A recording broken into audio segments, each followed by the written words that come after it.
Testing. 1, 2, 3. Hey guys, welcome. Thank you all for being here. I see there's quite a few of my, regular visitors here today, and a new one, Timur. Give me a 1 to make sure that I am streaming. I believe things are working properly. So, yeah, guys, okay.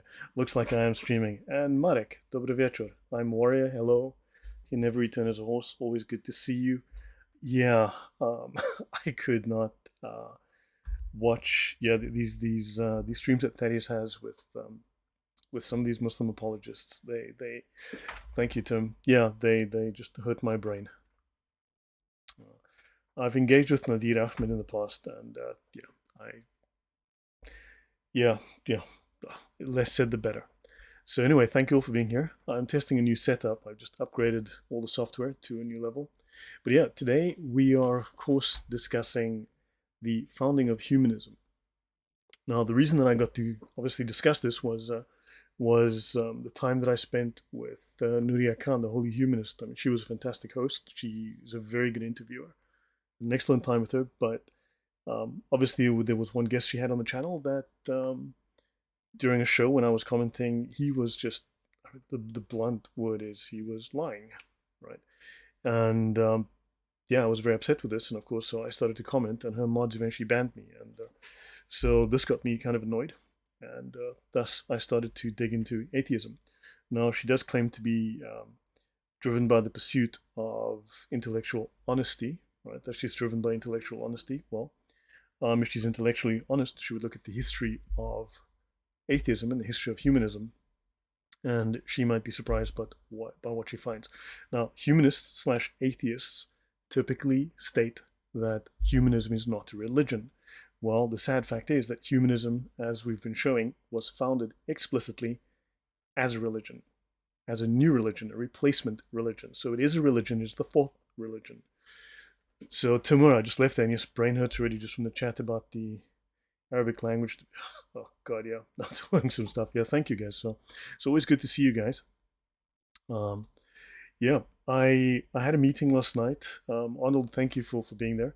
So I had a Zoom call last night, members Zoom call, and I showed them some of the projects that I've been working on, and I did a little bit of discussion on how I actually do my research. So yeah, that's something I want to cover in future. Teach you guys how the research works, and it's sometimes you get lucky, and sometimes it's just a slog, just chasing down a lot of loose ends, going down a lot of rabbit holes. At all call, it's the rebirth of Epicureanism. Yes, to a very large degree, it is. It's simply this 5th century BC Greek paganism repackaged and called science. So it's paganism, really. Tim says there's a whole lot of effort in being an atheist, way more than believing in God. That's for sure. Yeah, I would. It kind of does make sense. I mean, yeah. But anyway, let's. Is Nadir debating Thaddeus? They're having a discussion on the scientific miracles in the Quran, and whatever, man, whatever. This is not my thing. So let's switch over to my presentation, right? And also one thing I want to track is my CPU usage is 2.1%. That's fantastic. 2.2 maxed out, 60 frames per second. Okay, that's really good to know. So, and I'm using 955 megabytes of RAM. Satan attacks on all fronts. He never returns as a horse says. And of course, Sergeant Grinch, no need for push-ups, man. So he never returned. Please reach out to me sometime. I would love to have a little live chat with you about your experiences in the Middle East. You know. Okay. So this is where we finished up. I think one slide after this. So I'll just pick up from more or less where we left off last week, and I'll continue. I plan to go about 20 slides on this one. So the founding of secular humanism dates to around 1928, right? This is the Humanist Manifesto. So what I do try and do is I try and have the sources that I'm utilizing listed here. Usually there's an image of the book that I'm using. So this is the Humanist Manifesto 1, American Humanist Association. Of course, you can use that as your Google search term. This is the American Humanist Association. This is Humanist Manifesto 1. And of course, we went in some depth through the first two Humanist manifestos. It was created in 1933, then it was updated, I believe, in 1971, and then a new one came out a few years ago. But notice they call this religious humanism. They speak of religious beliefs, right? That religion is changing, and that their very first principle is that they are religious humanists, right? They are religious humanists, right? The time has passed for theism, but the thing is, the time has come for religious humanism. So religion must work increasingly for joy in living, and religious humanists, which is them, aim to replace your religion because your religion is, it's so 15 minutes ago.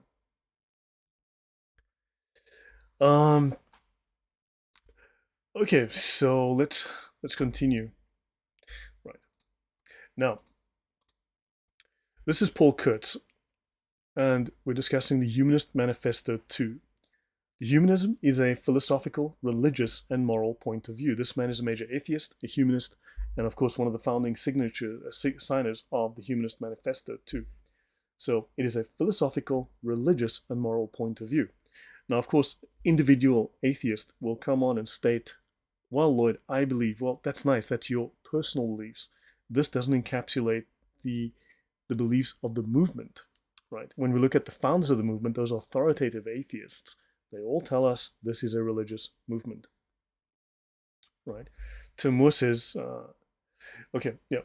So in any event, the American Humanist Association continues to emphasize that its counselor program is religious. Oh my golly, they have counselor programs. They train counselors in religious counseling, and they perform pastoral and ministerial duties. Now, this immediately begins to destroy the fake claim that humanists make. Now, within Islam, we know that the imams will lie to their flock, right? They will lie to the lay Muslims, and they will tell them things. So when we say, look, this is what is said in your scriptures, for instance, this is what's in your seerah, or this is what's in the Sharia, they've been lied to, so when you tell them the truth, they don't believe it. By the same token, lay atheists don't accept the fact that their religion is a religion, because we'll see in a moment that the senior people that they look up to have lied to them, have deliberately misled them. And we'll have a look at that in a moment. So its counselor program is religious, performs pastoral and ministerial duties. And this is from their magazine called Free Inquiry on secularhumanism.org. That's the magazine of the American Humanist Association. Apparently that's the largest circulation of all their magazines. That's a fall 1991 copy. So Paul Kurtz is considered the father of the secular humanist movement and a founder of the worldwide skeptic movement. So he is Professor Emeritus of Philosophy at the State University of New York at Buffalo, and as chair of the Committee for the Scientific Investigation of Claims of the Paranormal and the Council for Secular Humanism, blah, blah, blah. Okay, so the guy has some credentials behind him. Okay, so Satan will copy everything about the church and twist it. Sounds like humanism and transhumanism. Worship creation of a creator. The more we learn, the better we can fight it. That's from Tim Moore, and yes, I agree. Thank you. So, briefly, the humanist deception. I just mentioned how the imams will lie to their lay Muslim followers. The same happens here. This is from the Free Inquiry magazine. This is from volume 5, number 4, fall 1985. It's written by Tom Flynn in this case, and it's called Is Humanism a Religion, and Does It Matter? Well, this dismissive title has a very good reason. So, he tells us that central to conservative attacks on secular humanism is the notion that humanism is a religion of man, whose goal is to overturn Christian values. Well, it is, right? Sergeant Grinch doesn't mean he's not a fool. He's an educated fool. So, humanism is a religion of man to overturn Christian values and replace them with the values of an alien, human-centered religion. One could say narcissistic religion. This argument carries substantial force in the popular mind, which already considers humanism a religion. So now he's just provided us with a problem statement, right? So he's put forth now, this is the problem. He says humanism remains vulnerable to this type of attack because of its own history. By the way, I do look at these or resize these to cell phone size. I do check my presentations on my mobile phone. And this is going to be a bit small to see on a mobile phone, this particular page here. So at the same time, right, so they mention here, at the same time, humanists call themselves religious. So he says that humanists actually personally call themselves religious. And adherents of liberal religion consider their faith humanistic. So they're flip sides of the same coin. And he mentions here Fred Edwards, executive director of the American Humanist Association. So he has a discussion with Phyllis Schlafly. And he said the point is that one religion or philosophy has been singled out for a special ban. That's Christianity or whatever. Further, everyone is allowed to define that religion or philosophy except adherents themselves. So, which is really, really interesting. Now, Edwards' word game, okay, they mention here Edwards' game attempt to broaden the discussion by calling humanism a religion. Oh, sorry, he was referring then to humanism. One religion or philosophy has been singled out for a special ban. So they mention here that this guy, the executive director of the American Humanist Association and an atheist, is calling humanism a religion or philosophy, fails to mask his concession to Schlafly's main point that humanism is a religion. So they admit it here, right? Now, he later admits humanists who see humanism as their religion would not contest Schlafly's claim. Excellent. So she's claiming it's a religion and they're admitting that, yes, it is a religion, right? So let's continue. So the humanist deception. Now, we must note that humanism and atheism are very tightly integrated and linked with socialism. Socialism, atheism, humanism, very, very tightly integrated. Veronica at the Well says worship of self is not exactly a new thing. And bunch of God haters and mockers, these atheist humanists. And that is actually a fairly true statement. Yes. Right. Lenin required that socialists spread the propaganda of atheism. If you read the book by V.I. Lenin, Vladimir Ilyich Lenin, called Religion, which is originally released in 1905, he sets out his views on religion. And he states that the socialists must put out the propaganda of atheism. Now, my question before has been, how do we distinguish between the propaganda of atheism spread by socialists and the statements made by regular atheists? Can an atheist give us a distinction? So we can say, okay, well, clearly this is the propaganda of atheists who are socialists, and this is the standard view, the scientific view of regular atheists. Well, I have not seen that yet. No one's provided that. But also, when they say the very same things, when atheists are repeating the words of Hitler, Stalin, Mao, Lenin, Marx, what does that imply? Does that tell us that these atheists are socialists, or that they are the useful idiots of socialists? When you say the exact same things as some of the worst tyrants in history, what are we to make of that and make of you? So he says that they must spread the propaganda of atheism. Humanist propaganda redefines the terms to weasel out of the mess their statements about religious humanism put them in. So that's me writing this, right? So humanists have had to redefine terms. You'll notice the left is constantly trying to redefine terms, like woman. The word woman has no meaning anymore because they've twisted it beyond all recognition. So he quotes in the article further, there remain sound practical reasons not to call humanism a religion. So he's warning us now. He's warning his followers, don't call humanism a religion, please, even though it was explicitly founded as one. It is advantageous for fundamentalists to present humanism as a competing faith that, though diametrically opposed to their own creed, is nonetheless of the same order. So now, they don't want this to be viewed as a religion, because then the same strictures that are applied to normal religion will be placed on them. And he recognizes, though, that we see it as something of the same order, but diametrically opposed. Not a neutral, passive lack of belief, but an actual antagonistic set of beliefs. So, if humanism is perceived as a religion, thoughtful skeptics who reject religion may reject humanism too. So we can't chase away the new converts now, can we? Because look, man, we're not a religion, right? We're a lack of belief. We're against religion, except you are a religion and you've identified yourselves as religious.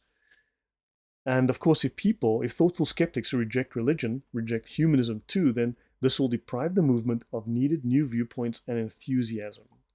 It's a proselytizing religion. Next, he goes on to say, finally and most ominously, a humanism that is religious is subject to the same constitutional curbs by which humanists themselves have striven to restrict conventional religions. So in other words, they have actively used propaganda and lawfare against the church. They've actively striven to turn the wheels of government against the Christian religion. And they don't want this to happen to themselves. So therefore, even though they are a religion, they must lie about it. If humanism is a church, then it must be kept separate from the state. This is the fundamental legal insight underlying the Hatch Amendment. If we can persuade the public that humanism is a philosophy and not a religion, we reduce the possibility that the new generation of conservative jurists can use against us the First Amendment protections on which we depend.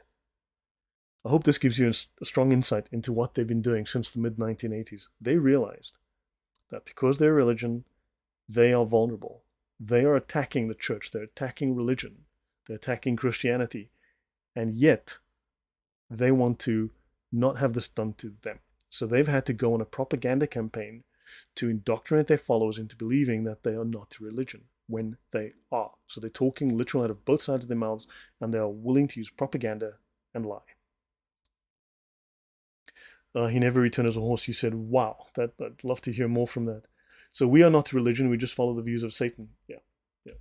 So make a note of that. They don't want to be seen as a religion. They went on a massive propaganda drive to change this. This is why atheists will constantly tell you, we're not a religion, we're not a religion. When the founders of their religion called it a religion, and they realized the position they put themselves in. So understand this. Okay, show this to atheists. Take screen caps. Right, get the books. Tom Flynn, Volume 5, Number 4, Fall 1985. As I mentioned, it is here in Free Inquiry. And you can download this. You can find copies of these. You'll find references to this. Okay, now, next. This is the Humanist Manifesto, 1 and 2.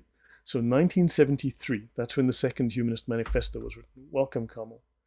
1973, the year that humanists, eugenicists, and abortion advocates all joined forces. So they seem to have attracted a whole wall of scum to their movement. Let's continue to have a look. So 1973, humanists, eugenicists, and abortion. The Humanist Manifesto rejected orthodox teaching on religion and the existence of God.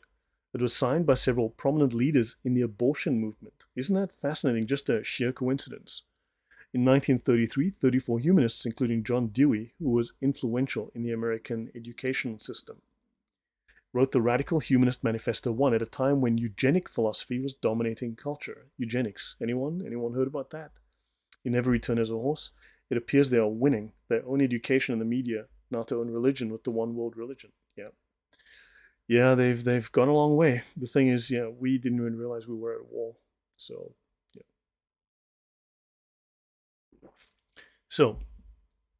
this was a time when eugenic philosophy was dominating culture. It rode in on the heels of Hitler's reign of terror in Nazi Germany, and just preceded the very first Committee on Euthanasia, the National Society for the Legalization of Euthanasia, put together by members of Margaret Sanger's American Birth Control League and members of the American Eugenics Society. Margaret Sanger. Now Adolf Hitler loved eugenics. Adolf Hitler, don't forget, the Holocaust, what we term the Holocaust, right, was kicked off first by the Nazis killing people who were disabled and people who were mentally disabled, right? They murdered at least 200,000 people in Germany, right? They sterilized a portion of the population who they felt weren't worthy of giving birth. Right? This was Darwinism taken to its natural conclusion. Right? So they were following Darwin. They were following science. Right? This was their ethics. These are their morals. Now, of course, the Nazis were considered murderous. The Nazis were considered evil for pushing this euthanasia, for this self-suicide, right, or suiciding people who were, well, not worthy of, continuing their lives, right? But of course, in America, these humanists also pushed for a program of euthanasia. So they also wanted, and it's now legal in Canada. This is where Canada's gone. Canada is now doing what the Nazis did, what the Nazis were vilified for. So, and of course, Margaret Sanger, she founded Planned Parenthood. Look up Margaret Sanger, Planned Parenthood. And Margaret Sanger, we'll get into her another time, but she obviously wanted to kill a lot of black people through abortion. Now, Margaret Sanger's Birth Control League. So this is where the abortion movement and the Birth Control League come from. Now, in 1957, Margaret Sanger received the Humanist of the Year award. So she was Humanist of the Year. So, if she's a vile, despicable human being, then atheists own her. They need to own up to the fact that she's in their camp fully. In 1973, 40 years after the Humanist Manifesto 1, Manifesto 2 was drafted. This came at a time when overpopulation, commies also liked eugenics, of course they did, yes. Darwin influenced the commies like Marx, Lenin, and so on extensively, yes. Right. Now, this manifesto arose at a time when the whole idea of overpopulation, everyone's screaming about overpopulation, birth control, and abortion were prominent concerns. And of course, abortion is a huge issue for leftists today, right? And it is reflected in the text of the document. We reject all religious, ideological, or moral codes that denigrate the individual, suppress freedom, dull intellect, dehumanize personality. We believe in maximum individual autonomy.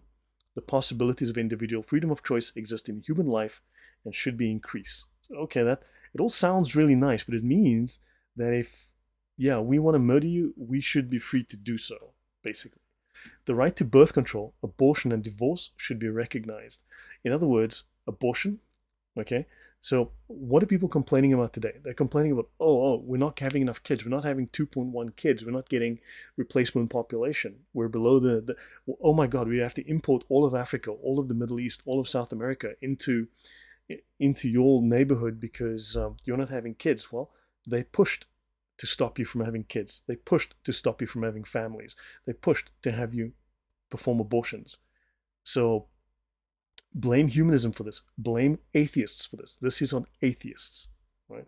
So the right to birth control, abortion, and divorce should be recognized. A civilized society should be a tolerant one, tolerant of the murder of infants and euthanasia. The insertion of abortion into Humanist Manifesto 2 attracted leaders in the movement who signed onto the humanist ideology. So abortionists are humanists. Humanists are abortionists. Humanists are euthanasia practitioners, right? This is suiciding people that you don't think deserve to live anymore. So that sounds like a propagandist lie. Yeah, well, there's a lot going on here that's just not very pleasant. One sin leads to another sin. Abortion leads to euthanasia. Firstly, parents abort children, then children euthanize parents. One sin leads to another sin. Damn, man, that's a very profound statement. Yep. Let's continue. So the Humanist Manifestos 1 and 2 rejected God and attempted to outline how human beings could work to save themselves from the ills of society. Now notice, atheists will tell you that atheism is a lack of belief, a non-position.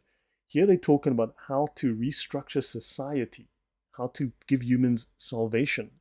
That is not a lack of belief. That is not a non-position. That's a complete doctrine and ideology. Paul Kurtz, who published the manifestos in 1973, wrote about this in his preface. As in 1933, humanists still believe that traditional theism, especially faith in the prayer-hearing God, assumed to love and care for persons, is an unproved and outmoded faith. Reasonable minds look to other means for survival. So don't believe that there's a God out there that loves you. There's simply a callous, uncaring, random, dog-eat-dog, survival of the fittest world out there. And yeah, we unfortunately, you're a cripple. We're going to have to send you for euthanasia. Here, have this tablet, have some water, have a nice funeral. So Timur says, yes, Canada is getting scary as hell right now, looking like 1930s Germany. Exactly, because this is exactly the ideology that we're following. Possible abortion pill vending machines coming to Canada. That's crazy. And the Chinese one-child policy is now biting them in the butt. Well, yeah, we're going to look at all of that. The dude's a good point. So Manifesto 2 reinforced the belief that God and religion were to be ignored, while human reasoning was to be exalted. Man, I know that when I do too much thinking, I know how stupid I can be. I think we all know how many mistakes we make. And yeah, so they just want to play God. And I think that's a bad idea. So we believe that traditional, dogmatic, or authoritative religions that place revelation, God, ritual, or creed above human needs and experience do a disservice to the human species. Yeah, so religions do a disservice to the human species. They hold the human species back. We need to rely on very smart people like Lenin, Marx, Mao. We need to rely on people like Hitler who are using human reason, human intellect, these really smart people.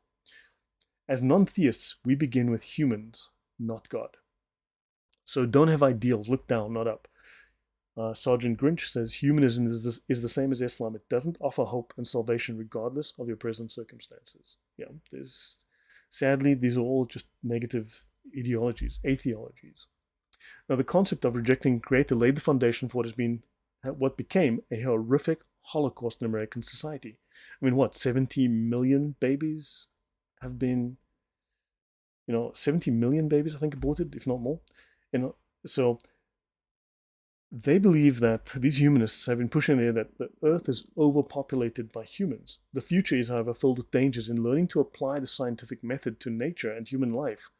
They do state, though, we have opened the door to ecological damage and overpopulation. Okay, so overpopulation is a problem we must solve. How? Just kill more people. And of course, what brought ecological damage? The Baptist Church? No, maybe science. Maybe science needs to be looked at as well.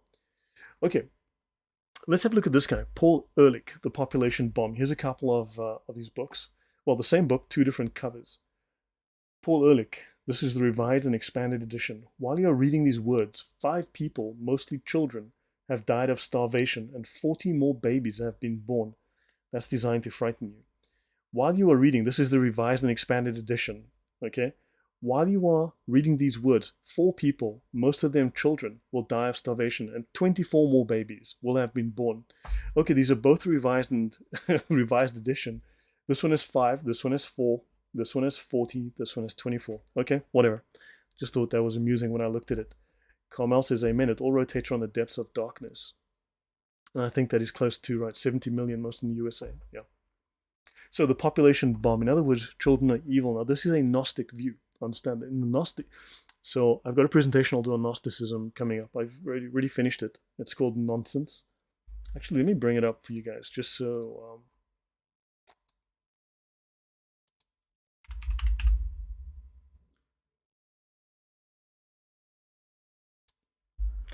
So I'm just bringing up the file here. You guys can have a look at it in a moment. And here we go. It's called Nonsense, the fundamentals of, there we go, Nonsense, the fundamentals of Gnosticism. And basically, don't forget, Gnostics believe that matter is evil. All that matters is spirit. Now what happens is that you've got, let me just, okay, I'll just play that so you guys can see it. There you go. So what you have is within the Gnostic sects, so one of the common threads across the Gnostic groups is that human bodies are corrupt, but the most corrupt bodies are women. Women are the most corrupt. One of the reasons that women are the most corrupt is that, of course, they are childbearing. They can have children, and they produce more evil matter. They produce more evil children, right? They trap more of the monad and the eon into matter. This is a sin. This is evil. This is why women are viewed so negatively within this worldview, because it's taken on a lot of these Gnostic ideas, these satanic Gnostic ideas. Gnosticism and Satanism do overlap, sadly. And of course, don't forget, in Islam, why does Mo believe that the majority of those in hellfire are women? Right? Because Islam is also a Gnostic religion. It has a very, very negative view of women. Timur says that's a very clever title. Thank you. So, Nonsense, the fundamentals of nonsensicism, right? Because once you look at it, it's all crap. It's all trash. So, right. So let me take this down and close this. Yeah. So this is Paul Ehrlich. Okay, he's been going on about this for ages. Let me continue. Manifesto 2, Abortion and Eugenics. So, excessive population growth must be checked. The world community must engage in cooperative planning concerning the use of rapidly depleting resources. Cooperative planning to do what exactly? The planet Earth must be considered a single ecosystem. Ecological damage, resource depletion, and excessive population growth must be checked by international concord, international agreement. The cultivation and conservation of nature is a moral value. Oh, that's where the greenies get it. So this is the Gaia thing. This is they're worshipping the earth. This is very odd, though. They're now making people worship the earth, but of course, in that process, they are devaluing humans. They're devaluing human life. We should perceive ourselves as integral to the sources of our being in nature. We must free our world from needless pollution and waste. That means you, by the way. Responsibly guarding and creating wealth, both natural and human. Exploitation of natural resources uncurbed by social conscience must end. So that's a religion too. Now, of course, this means that the West must do it. England, yes. Scandinavia, yes. America, definitely. Except China is exempt, Africa is exempt, and India is exempt. Why are they all exempt? Because they aren't white. It's okay to sin if you're black, quite bluntly. Now, the concept of overpopulation became a pretext for the legalization of abortion. This was the propaganda they used to legalize, to push for abortion as a way of, we need less people in the world because, So the Human Manifesto 2 arrived in the 1970s when rumors of food shortages promoted by academic professors such as Paul Ehrlich, author of the now discredited book The Population Bomb, helped fuel the debate that the Earth had too many people. So, now, in 1968, Ehrlich told a Planned Parenthood audience that 3.5 million people, mostly children, would die that year. Don't forget, they've made ridiculous claims that the rivers would turn black from lack of oxygen, that we would have an ice age that would destroy half the population of the Earth. It was insane, the predictions they were making, all of them false. He's a Stanford professor, and he also predicted in the 1970s the world will undergo famines. Hundreds of millions of people are going to starve to death. And he never returned as a horse says, and he is still spreading his lies. Yes, he is still spreading his lies. He's still saying the same things. Every one of his predictions has proven false, but he's still doing it. Silva Mubashi said Nuria Khan, shots fired. This is not, shots fired, but she brought someone on that was dishonest as can be. And they were kind enough to shut me up and be very aggressive about it. So I'm just pointing out this. She's a humanist. This is humanism. Humanism needs to own this. It's a religion. And it's this is like, I don't know, sweeter form of Nazism. Just minus the uniforms. So Timur says, I'm cook and beyond meat is sketchy, all I can say. Okay, so anyway, Ehrlich also false predicted that by the 1980s, most of the world's key natural resources would be depleted. Interesting, by the 1980s, we'd have no natural resources. 65 million Americans would die of starvation between 1980 and 1989, and by 1999, the population of the US would shrink from 250 million to about 22.5 million because of famine and global warming. Now, this man used science to arrive at these conclusions. He's a scientist. Don't call him a liar, damn it. So there you go. Damian Kuzmich says, too much thinking led to stupidity. Yes, and he quotes Matthew 5:37, let you yes be yes, and let you no be no. For whatsoever is more than these cometh of evil. And yeah, I'd agree with you. I'm pretty blunt, yeah. So, okay, moving on here. Now, we had mentioned by Deduza earlier of the CCP. Let's have a look at humanists and the CCP. In 1966, former Planned Parenthood president Alan Guttmacher compared the world population with the threat of nuclear war. So having kids is like having nuclear bombs. We must stop you from having children because children are evil, right? He told the Washington Post that governments may have to act officially to limit family size. It may be taken out of the voluntary category. Now, the CCP did this. The Chinese Communist Party did this. They instituted a one-child policy. This has happened in communist dictatorships, right? And here he's saying, well, us at the Planned Parenthood, us humanists, us atheists, we think you guys need to do this. So this is exactly what they want. They love what the Chinese did. In 1969, author Paul Scott wrote about Guttmacher's philosophy in an article in Medical World News Reports. Recently, Dr. Guttmacher foresees the possibility that coercion, in other words, force, possibly the police using guns, may become necessary to reduce the birth rate. Scott wrote, quoting Guttmacher, who said, each country will have to decide its own form of coercion, of force, and determine when and how it should be employed. So he wanted governments to use force to stop people from having children. And now they're complaining that, we're not meeting the replacement birth rate. And we have to import all of Africa, all of those third world people with an IQ of 68 into your country. Because all of those highly educated doctors and lawyers are the future of your country. Trust the science. Yes, Timur says, trust the science.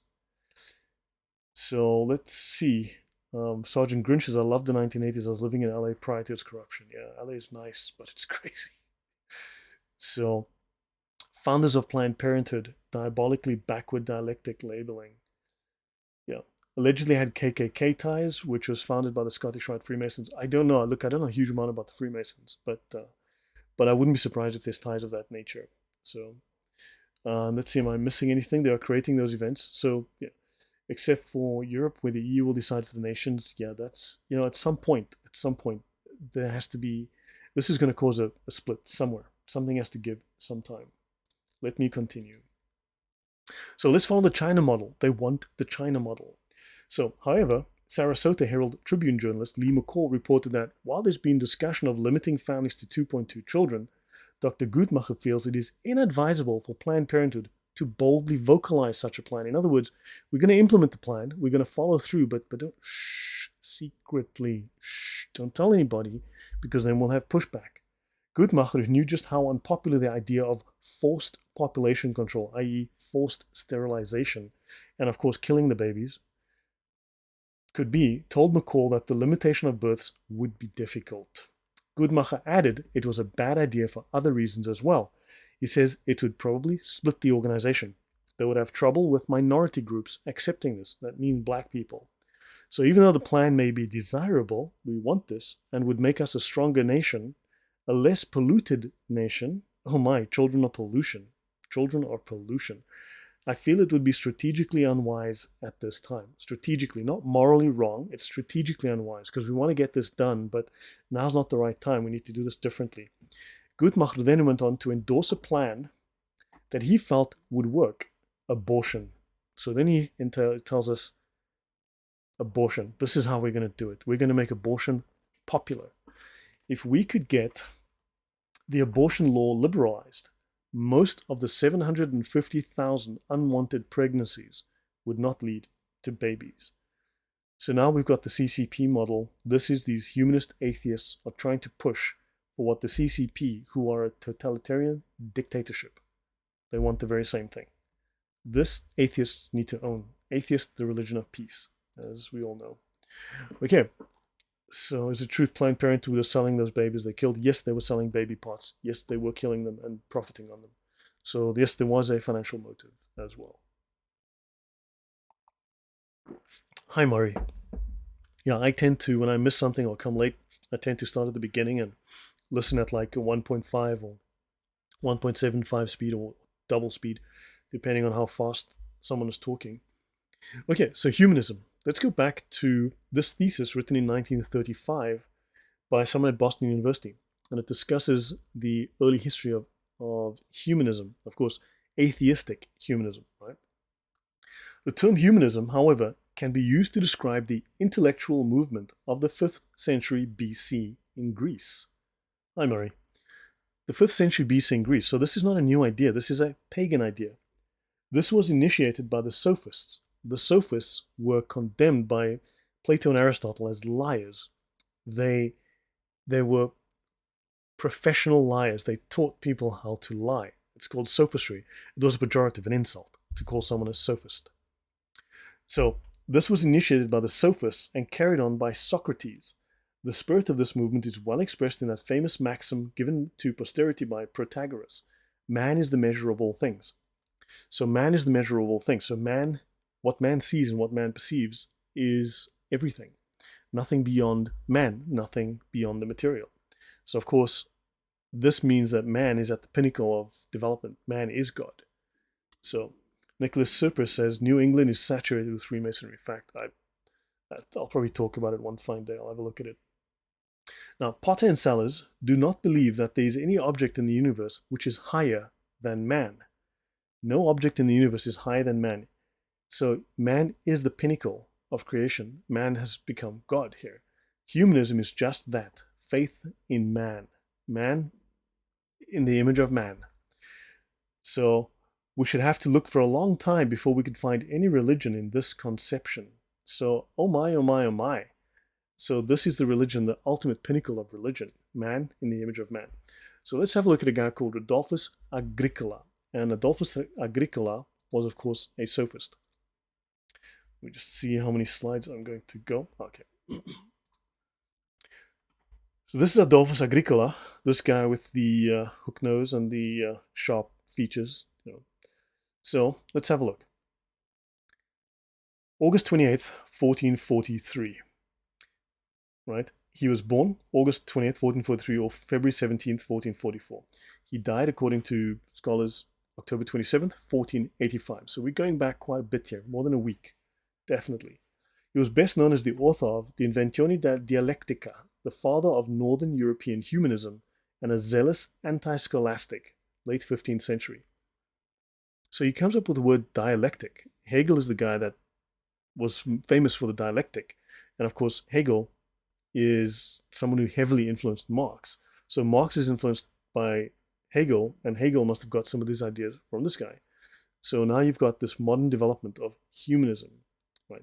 And it's anti-scholastic. So this is very much against the church.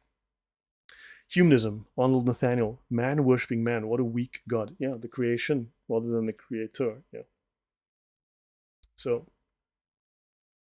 his book, The Inventione Dialectica, was influential in creating a place for logic in rhetorical studies and was of significance in the education of early humanists. It was a critical and systematic treatment of ideas and concepts related to dialectics. The significance of the Inventione Dialectica for the history of argumentation is that it assimilated the art of dialectic to that of rhetoric. Argumentation was focused not on truth, but on what might be said with reason. So understand, this wasn't about truth, it's about what you could plausibly say, sophistry.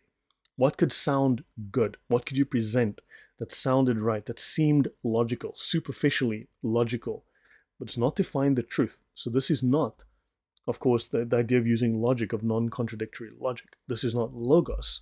This is heuristic. This is very different. This is equivalent to the Islamic idea of hiyal, which is obligatory lying in Islam. Arnold, thank you. Good to see you. I mentioned you when we opened up.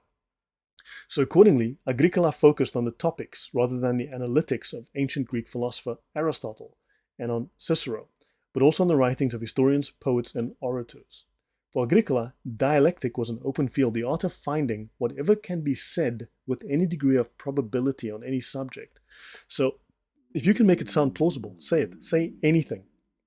Whatever can be said. Don't Muslims do this in their argumentation? They'll say literally anything as long as they can say it and try and make you refute it. So this is not about truth. This is my clever but fallacious, deceptive argumentation. Let's have a look here. Oops, I see I made a small mistake here with the...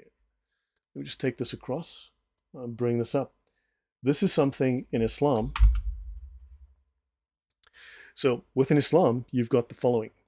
In military science, the plural form of adab is a synonym of hiyal, or stratagems in war. Adab al-Jadal, this is what, when Muslims want to debate, this is what Ahmad Nadir is doing right now on Thaddeus' channel.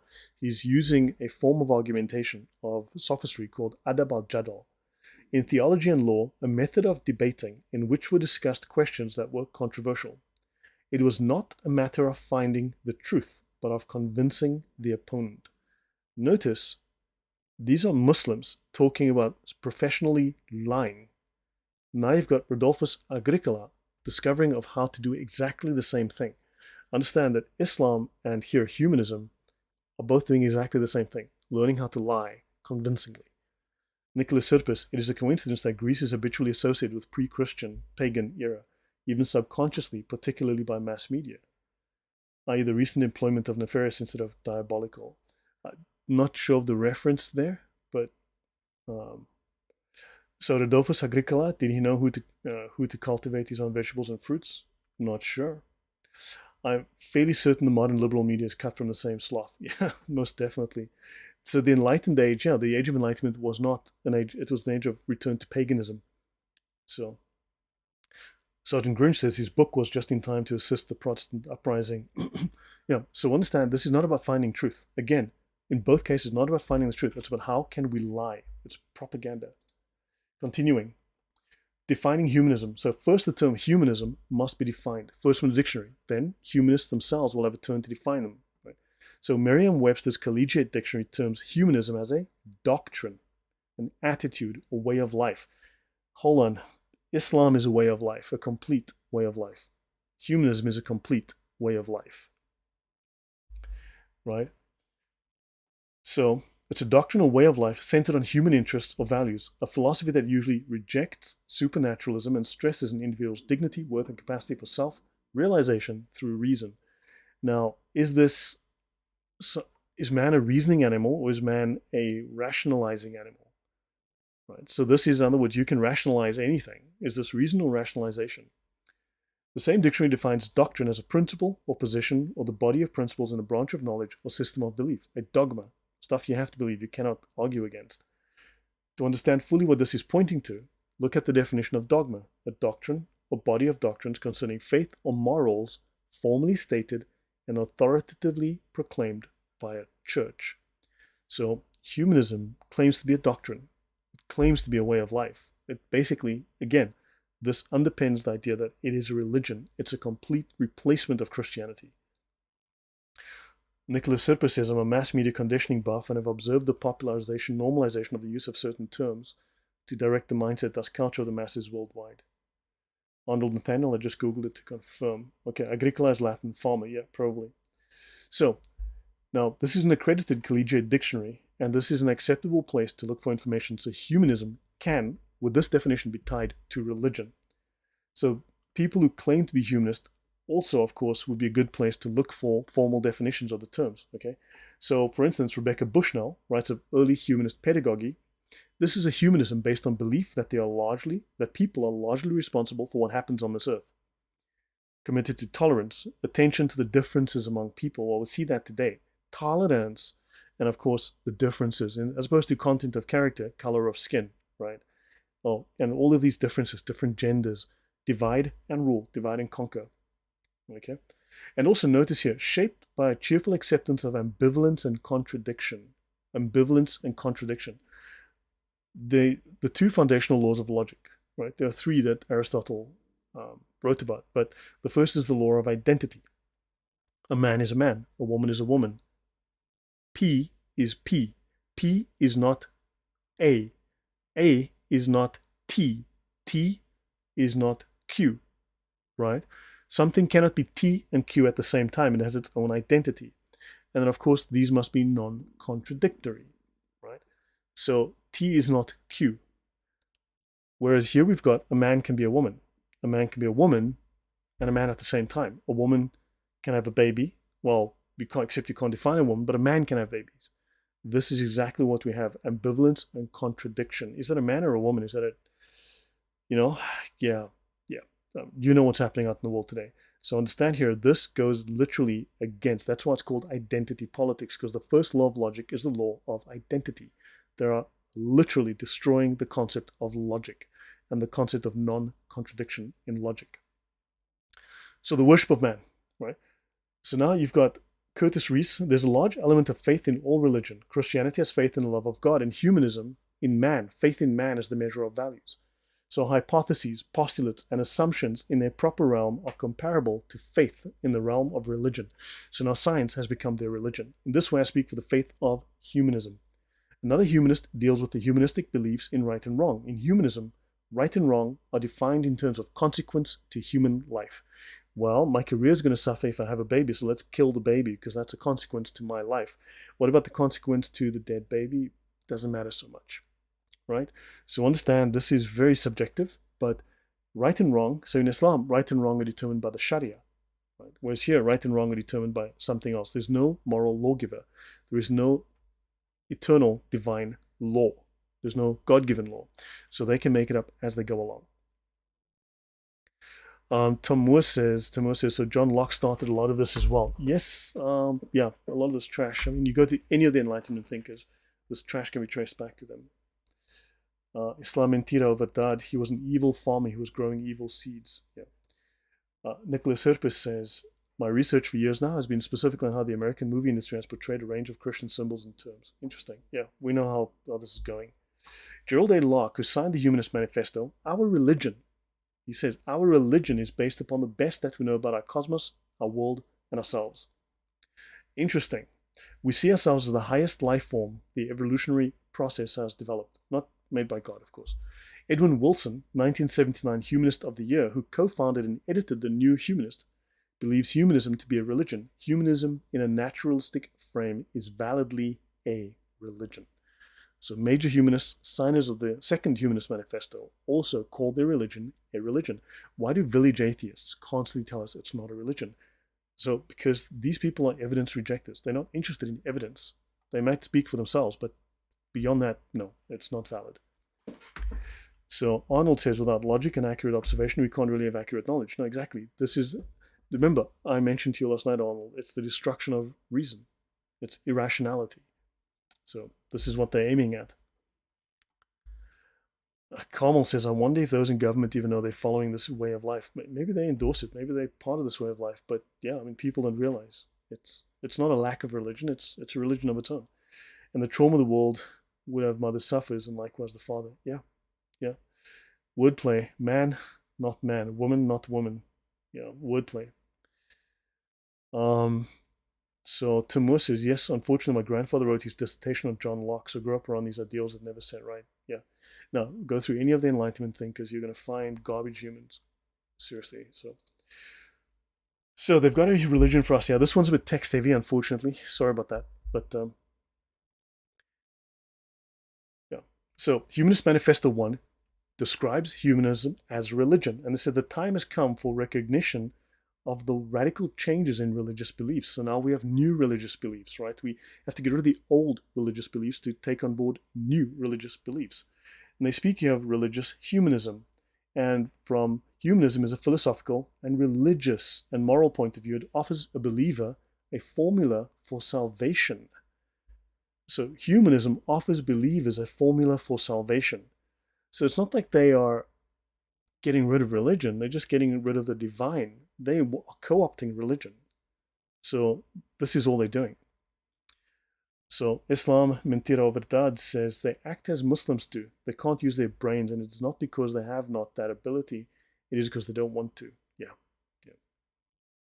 Julian Huxley says in Religion Without Revelation, he wrote a book or an article called Religion Without Revelation. They are whole religions which make no mention of God.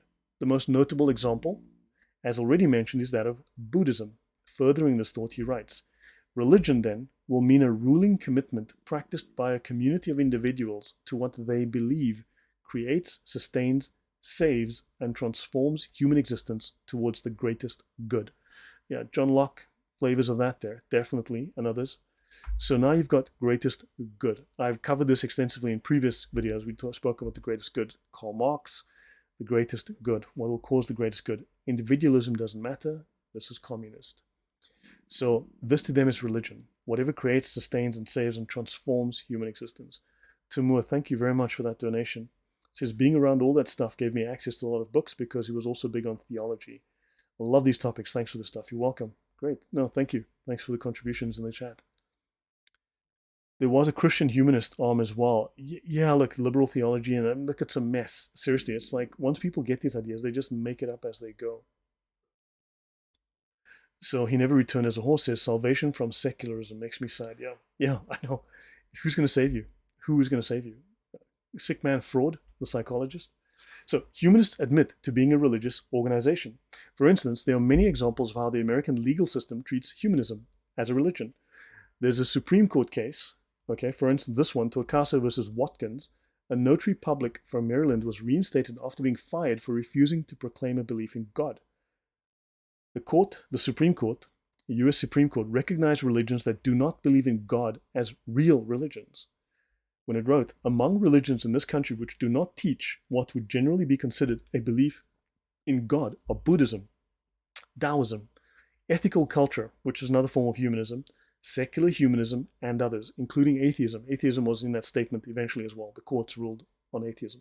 Atheism is a religion in the US. This statement will be considered later in the discussion.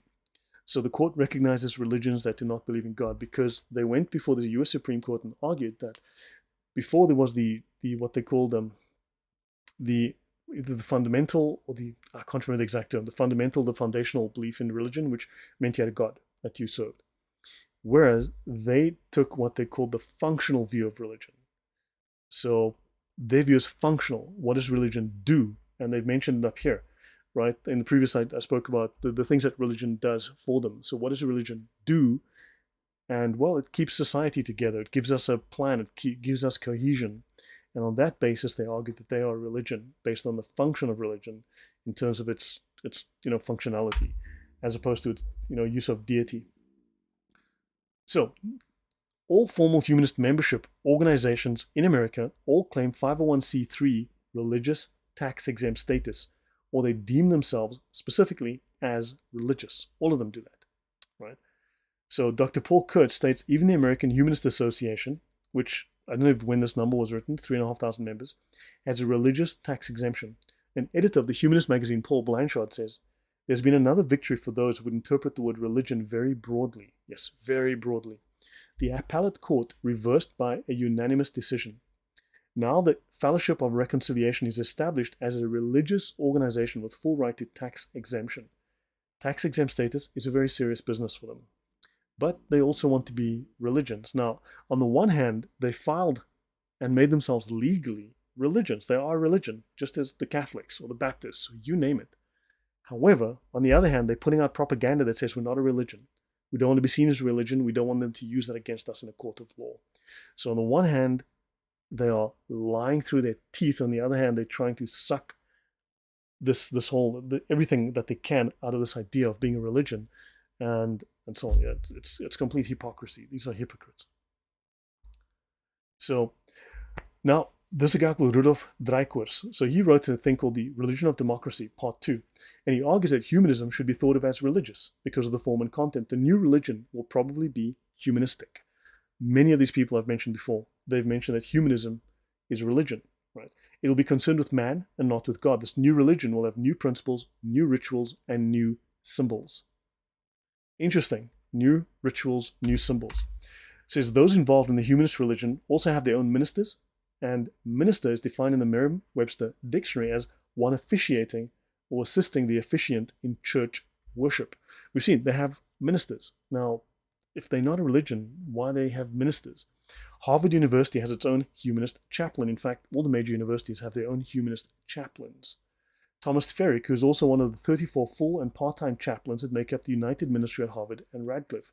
He also serves as executive director of the Humanist Association of Massachusetts. He's a humanist, he's an atheist, he's a priest. How does that work? Right? In Auburn University's student faculty directory under Auburn pastors and campus ministers, humanist, there's a humanist counselor for the students. The University of Arizona's student handbook lists humanists under the title Religious Services. Hold on, you're not a religion. Lay atheists, village atheists will argue black and blue all day until they're blue in the face that humanism is not a religion, and yet the evidence is obvious. These people are just either ignorant or lying. So again, this should prove that humanism is a religion. Now, I'm going to go here to a dissertation. I'll sort of slowly wind down here. So let's just see what comes after this. Okay, I'll do a couple more slides after this, but I want to show you this dissertation. You can look this up in my, page 8. So you can look this up in my archive. Okay, search for Crawford, this name here, Crawford, search for that. This is by Richard Joe Crawford. I quoted this earlier, an analysis of the argumentation within the religious humanist movement. Right, this was his PhD submitted in 1965. Circle back to the humanist priests of the French Revolution. Exactly. Yes, the humanists will lie about the French Revolution the whole day. Atheists will lie. They can't handle the fact that atheism, the moment it seizes government power, becomes totalitarian and genocidal. This is without exception. Nicholas Sirpus, I knew it, always was suspicious of Merriam-Webster. Yeah. Okay. Okay, so let's have a look here. Let's go and see what we can learn from this. So in this thesis, this guy has pulled together a lot of interesting research from that period. Now, obviously, I've mentioned this before, but they called humanism the new humanism, scientific humanism, atheistic humanism, also religious humanism, naturalistic humanism, all the same thing. It's just humanism. It's religious. So they have not a God, but it is a religion. They're preaching about man and humankind. Exactly. Let me continue here. So what do we learn? So it has a place in American philosophical and religious thought. In a survey of religion, there's a chapter to humanism, and they say that, and several of their founders have stated that a fourth faith is in the making. So you had Judaism, you had Catholic Christianity, Protestant Christianity, and now secular humanism as the fourth religion, right? So let's continue here. They speak of fellowship, so they speak of Unitarians, ethical culturalists, etc., all these humanists that do fellowship. That's a Christian religious thing. The reappearance of humanism as an independent religious movement, okay, is significant in spite of its small numbers. It gives proof through the night that modernist liberalism still lives as a positive religious faith. Right, calls it a religious faith, and then he starts to provide a lot of interesting evidence here. Humanism is important enough that it may well be called the fourth main religious option, along with Judaism, Roman Catholicism, and Protestantism. Right, and he's mentioning here Professor of Philosophy Harold Titus of Denison. Okay, going on. The most recent of the humanitarian cults is that very considerable movement which is known as the New Humanism. Interesting. Now someone's calling it a cult. Henry Wyman and Walter Horton, writing several years ago, stated that the most recent of the humanitarian cults is the New Humanism. And Willard Sperry of Harvard points to the humanists' goal of becoming a powerful denomination. Churches have denominations. They want to be another denomination. They want to be the new church. This is not about replacing, well, this is not about abolishing religion. This is about taking it over, becoming the new religion. Let's continue here. The most persistent and consistent stream of ideas within humanism involves a statement or an argument of the humanist religious and philosophical position. So they're constantly wanting to tell you about their religious position. The relationship of the humanist ideas to those of other ideologies or religions, and an analysis of the patterns of argument with which humanists defend their ideology and attack opposing ideologies. So they attack Christianity, they attack the church. They are very, very interested in attacking religion because they want you to accept their religion. If you read through this document further, you'll notice they happen to have their own proselytizing means. So their propaganda. So are those professors and teachers in high schools, colleges, universities, they're preachers? Yes, they explicitly state they need to turn educational institutions into institutions that proselytize this new religion. That teachers are the new priests. Teachers are the new religious zealots. And they want their tax exemption, exactly. Yeah, I'll go on a little bit here, a little bit more with this stuff. Let me see if there's anything. So notice they mentioned they were always possessed by a sense of mission. They have a sense of mission. And this traditional zeal of evangelism has not bypassed humanism. They're speaking of Professor Schneider observes, for example, that blah, blah, blah. Okay? Humanists are inevitably becoming militant and are organizing for missionary activity. Well, what? Humanists are militant, shades of Richard Dawkins here, and are organizing for missionary activity. Right? Humanists have been open and frank about their desire to create growth, so they proselytize, right? Of establishing a mass movement, and their literature is replete with talk of expansion, proselytizing of new members. One broad audience could be called the outsider or the non-humanist, and that's who they want to proselytize to. And I'll do a couple more pages here, and I'll go back to the slides. So they speak of a fundamental humanist ideological defense, the rhetorical identification of humanism with science and the scientific method. So they realized that they needed to somehow discredit Christianity and Christians as irrational, right, as old faiths, outmoded, and tie themselves to science, because science is their new foundation. Remember that all of the hypotheses and theories and experimentation, this replaces faith. So the ideological defense is the rhetorical identification of humanism with science and the scientific method. Islam did the very same thing. They've got their own religious sciences. They take an offensive position, which is a refutation of religious orthodoxy. I thought they're just a lack of belief. And of course, there are attempts to identify their movement with several commonly accepted ideals. So they are stealing ideas that came before them.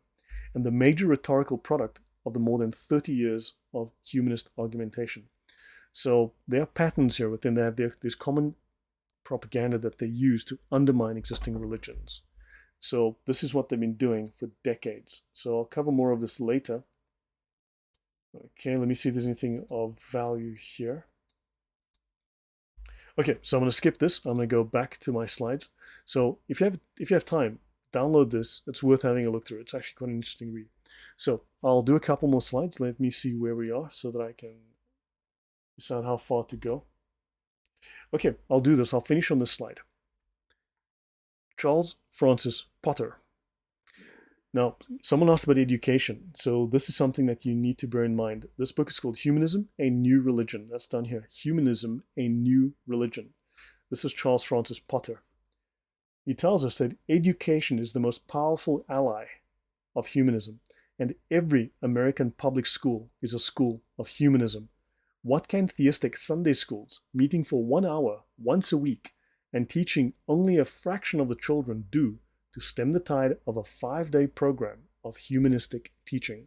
That's on page 128. So these guys went into the educational system with the express intention of proselytizing their religion. Of course, they're using warfare against Christianity on any educational campus. You cannot pray, you cannot do this, you cannot do that, you cannot have services, you cannot say Merry Christmas. But they are proselytizing their religion. This is not about a neutral position. They are proselytizing, and they had intentions to do this 100 years ago. He founded the first humanist church in New York City. Hold on, wait. He doesn't want you to practice Christianity publicly and explicitly bans it from schools and universities, but he's proselytizing for his church. He wants his church to push their message through the school system. So he founded the first humanist church in New York City in 1929. Hold on, if humanism is not a religion, why do they have churches? In his book, Humanism, a New Religion, 1930, he states, humanism is not simply another denomination of Protestant Christianity. It is a new type of religion altogether, right? It is a new way of looking at religion. You have to broaden your definition of religion. See, once you broaden your definition, you realize we are religion. We're a pimple we're really just a pimple on the butt, right? But yeah, we're religion. So let me just catch up with the comments.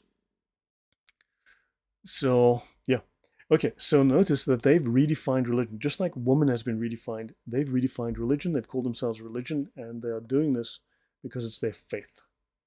So I had some atheist teachers when I was studying in a very famous university in Colombia, and this country is a Catholic country, of course. Yeah, that's what they do. I mean, these people are infiltrators, right?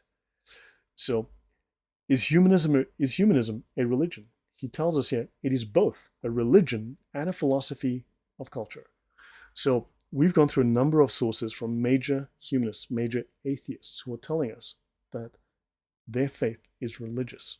They found churches. They're utilizing the school system illegally, by the way. This is against the law, to proselytize. They are looking to destroy and undermine the church in any way possible. They're looking to come across as scientific. This is religion. This is scientific religion. This is an enemy. Arnold Nathaniel says, and this religion dominates many social media platforms. Of course, this is woke. Woke, don't forget, woke destroyed the new atheist movement, right? They went full woke. So hopefully you've learned now from this that you've seen from this that humanism was started explicitly as religion. Humanism is a religion that has its own propaganda. It seeks to undermine. It has developed a whole body of arguments against religion and the church. It has developed a whole body of arguments to promote itself, to proselytize. It is seeking to infiltrate educational system and has done so successfully. It has gone to court to argue, to be viewed expressly as a religion, to give itself all of the protections of the First Amendment that religions have. Yet, on the other hand, has launched a campaign since the 1980s to deny the fact that it is a religion. It is hypocrisy. Carmel says, wow, thank you so much for your intellect on this, Lloyd. Bless you. Thank you very much. So they destroy, very successful, any faith in God persistent in our children's mind. Yes, exactly. This is what they do. So he never returned his horses. Sorry to say, but I now know my great uncle, Dr. Ben D. Wood, Dean of Columbia School of Education, was a grand humanist. Oh boy. Yeah. Yeah, so look, you need to understand that these are people that are against your faith. They see you as an enemy. No amount of goodwill is going to change that fact. You need to know what you're standing for. You need to know how to defend it, and you also need to go on the offense. You need to undermine their religion. You need to speak about this. You need to ask them questions about this. Use these facts. Take screenshots. Send me comments. Ask me for links. Whatever. Go to my archive. Actually, let me go to my archive. Let me see here. Let me go find my archive so that you guys can see what I'm about here. So check in the comment section. Check in the description, rather. You're going to see my archive. This, everyone, is my archive. I have at the moment over 1,500 books in my archive. All right. So if I do it this way, actually, no, I'll just do it this way. I have books on atheism, Christianity, dictionaries and references. These are just technical manuals and stuff. Gnosticism, Islam, Judaism. I have various links that I use. I mean, I just stick them in anyway. Nazism and slavery. Okay. If we go to just atheism, these are the books that I've got here. I'll just go into a list. You'll see here, I have a ton of books here. Okay, this is a ton. Now notice there's some books here from Hitler as well, the atheism, and I've got some Hitler books in the Hitler folder, so they're a little bit mixed around. But understand, I have a ton of stuff here. If I go here, you can see some of the, these are some of the books here. Answering Atheism. So there's some religious books that discuss atheism's history, how to deal with atheism, how to deal with the arguments they throw at you, how to fight back at those. And then also, there are many, many atheist books which teach atheists how to be assholes, basically. So I've got a ton of stuff, okay? And yeah, so there's a lot of stuff here that you can learn, things that you can use, okay? Christianity, let's have a look here. I have a ton of references, okay? So there's more than enough. If you need to understand your enemy, there's plenty of references there. If you need to know how to defend your faith, there's plenty of references there. Gnosticism, Islam, I mean, good grief, I have hundreds there. I say there's 1,500 books here, which I index. And so there's no shortage of references here. This is a very, very helpful, the Encyclopedia of the Quran. So there's some incredibly useful references here, okay? There's just no shortage of stuff here that you can use. So yeah, any questions, guys? So let me see. Veronica at the Well says, this is based on deception like other cults. Yes, very much based on deception. I mean, where is the atheist Bible that says thou shalt not deceive? Where's the atheist ruling says thou shalt not murder? There isn't one. So Adult Cole says, be offensive. Yeah, well, I mean, you know, yep, you need to. I mean, they will steamroller you. If you don't fight back, they will steamroller you. You need to expose this. You need to speak to these atheists and say, look, let's talk about your history. Know their ideas better than they do. School need creation class, Bible study, and religion class studies. So yeah, I mean, religion was part and parcel. The school system was based on the religious model. It was founded in that fashion, but they've undermined it and they've co-opted it. And this is what they do. So welcome Remy Winter, Crystal Rock, welcome. Who else? Anyone? And then, so thank you, Lord. I hope most agree with me that you are a blessing to us all. Please explain how we can join your subscriber sessions. Yeah, well, thank you. I mean, that much appreciated that you would promote that. So hold on, let me. Yeah, so last year I had a session on Zoom actually. Okay, so for those who want to join the channel, there's a join button here. You can click on join and there's the option to join the channel. So last night, and that's this join button here for those. Now, last year I had a Zoom meeting. I actually had a very successful Zoom meeting. I invited people, we met on Zoom, and I took it as an opportunity for people to ask me questions, and so I could show them how to do various things. And I did that, and I want to do more of those again this year. I'll institute those, but also I want to have like regular meetings with my subscribers, those who've joined the channel. So to do live streams with them, introduce them to my newest material, give them early previews, and also allow them to help them with their research, help them do whatever they want to do on their channels if they want to do that. Or they can work with me on a project, they can nominate ideas, we can look at ideas that should be prioritized. I've got a huge list of, let me go here. If I go here and I go to open,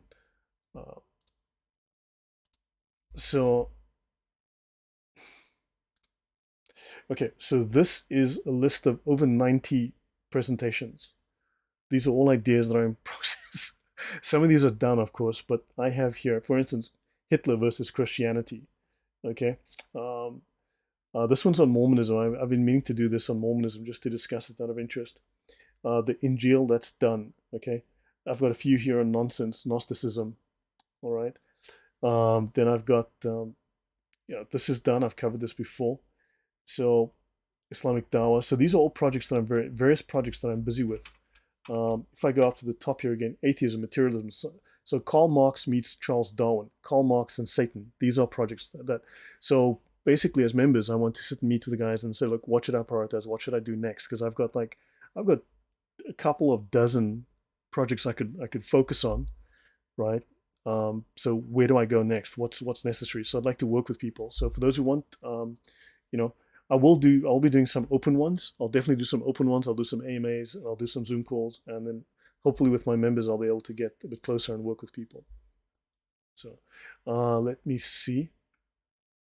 To Moses, knowledge is power as long as you're seeking the right knowledge. Yes, I have those. I haven't read them because I'm studying Islam. But okay, yeah, there's a load of resources. Now understand that I don't read them necessarily. I utilize software. This software I utilize to study. So if we take a term, so let's say you want to look up a term.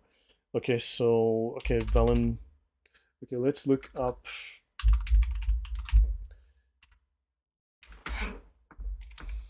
Valentinian. Okay, so I looked up Valentinian for Valentinian Gnosticism. Okay, so now I've come up with 195 documents. So again, it's thanks to the supporters that I'm able to do this. This is software that I've bought, professional indexing software. So now if I go here, it's bringing up a list of my resources. Actually, I'll just go to this one.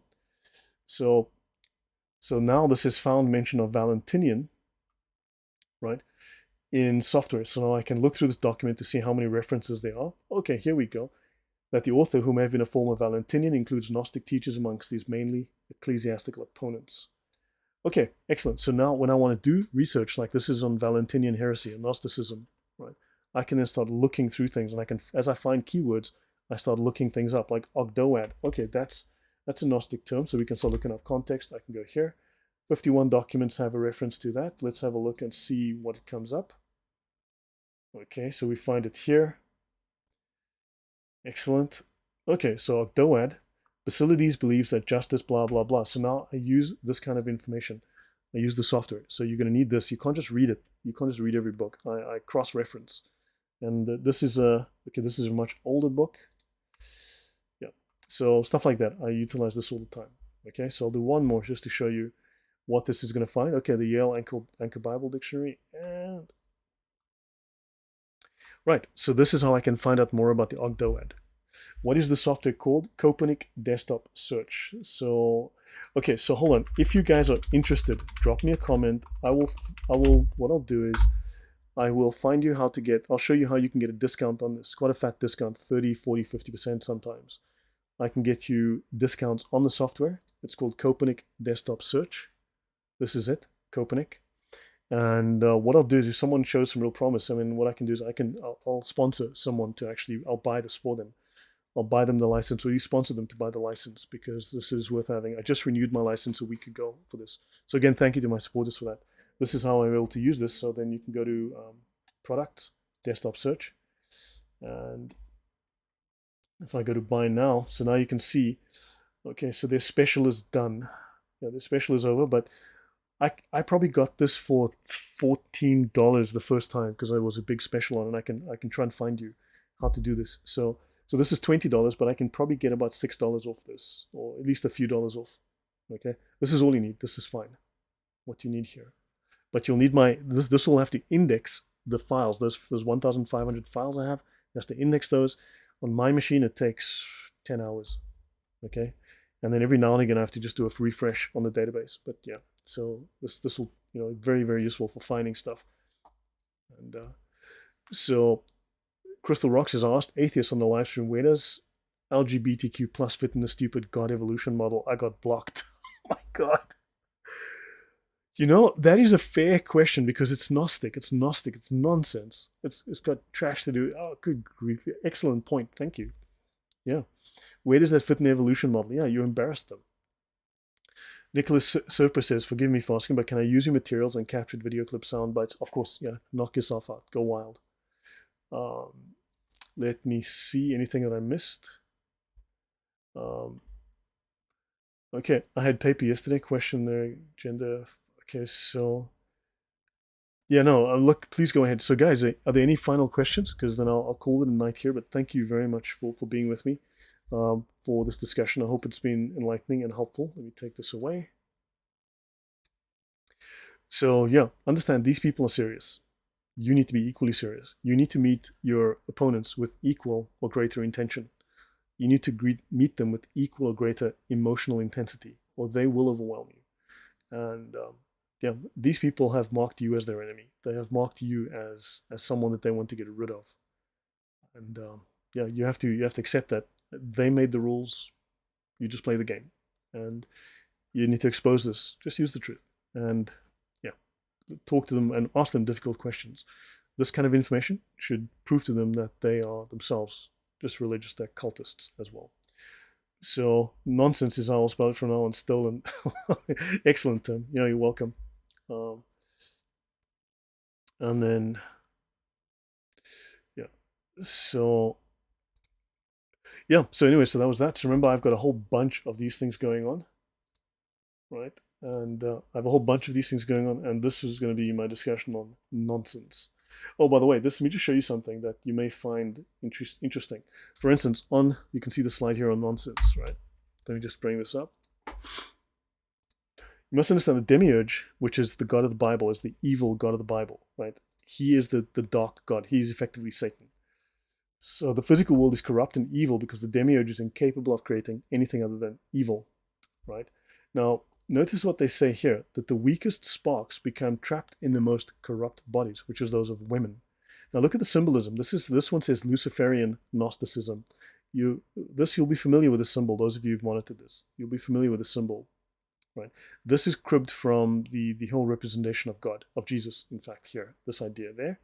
And this, of course, is Lilith. But notice here, this is supposed to be Gnostic symbolism, right? This is Gnostic symbolism. But look at this. This is the Eliphas Levi representation of Baphomet. Baphomet, of course, was known in the Middle Ages as Muhammad, right? But notice here, you've got breasts, and look at this. This is not a pole. This guy's got a pole here. This is something else. And notice the same symbolism. You've got male and female, okay? So this is all it's all satanic. This is supposed to be Gnostic, but it's just Satanism. Yeah, Baphomet was Muhammad was called Baphomet. So Muhammad is Baphomet as well. So yeah, guys, Mormon revelation in the woods, Islam revelation in the cave, the Quran is the KKK. So guys, yeah, hopefully, thank you very much, Carmel, very helpful, thank you. Let's go back to reason answers. Okay, guys, I'll let you guys go. That's a phallus. Yes, thank you. So guys, I'll be talking about this soon. This is a basic introduction to nonsense. Good grief, what is wrong with these people that want to? Good grief, I need to. Yeah, one of the mods just take care of the porn spam that just came in the chat. Okay, guys, thank you very much. How close are Gnosticism and the occult? No, it's magical. Definitely the occult. Okay, definitely a cult. So, okay, guys, thank you very much. I will call it a night. So, have a wonderful night. Have a wonderful week. And take care, guys. I'll see you guys soon.